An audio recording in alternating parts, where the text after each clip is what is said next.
Russia এবং Ukraine উভয় দেশই একে অপরের উপর বড় ধরনের হামলা চালানোর দাবি করেছে।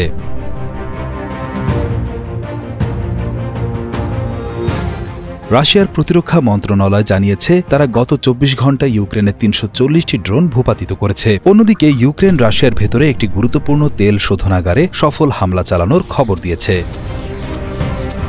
১৩ সেপ্টেম্বর শনিবার প্রকাশিত এক রিপোর্টে রাশিয়ার প্রতিরক্ষা মন্ত্রণালয় জানায় তাদের আকাশ প্রতিরক্ষা ব্যবস্থা ৩৪০টি ইউক্রেনীয় ড্রোনের পাশাপাশি ৩টি হিমার্স রকেটও ধ্বংস করেছে। তাছাড়া রাশিয়ার সেনারা ইউক্রেনের বিভিন্ন কমান্ড পোস্ট, বিদেশি যোদ্ধাদের ইউনিট এবং ড্রোন সংরক্ষণাগারেও হামলা চালিয়েছে বলে জানানো হয়।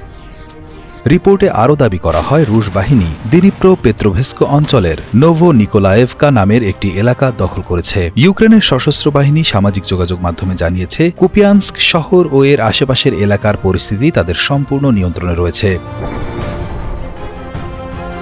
তারা আরও জানায় রুশ সেনারা যে পাইপলাইন ব্যবহার করে কুপিয়ানস্কে আসত তার নির্গমন পথও ইউক্রেনীয় সেনারা সুরক্ষিত করেছে।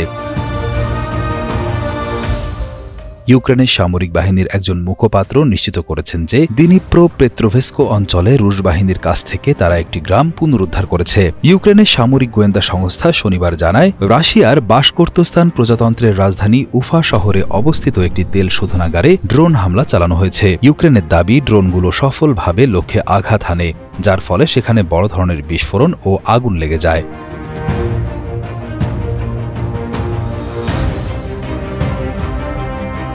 কারখানার গুরুত্বপূর্ণ যন্ত্রপাতিও ক্ষতিগ্রস্ত হয়। তবে বাশকর্তস্তান অঞ্চলের প্রধান রেডিও খাবিরভ দুটি ড্রোন দিয়ে তেল শোধনাগারে হামলার কথা স্বীকার করেছেন। তিনি জানান হামলার ফলে আগুন লেগেছিল কিন্তু কোনো হতাহতের ঘটনা ঘটেনি। আগুন নিভিয়ে ফেলা হয়েছে এবং কারখানার কাজ স্বাভাবিকভাবেই চলবে বলে নিশ্চিত করেন তিনি।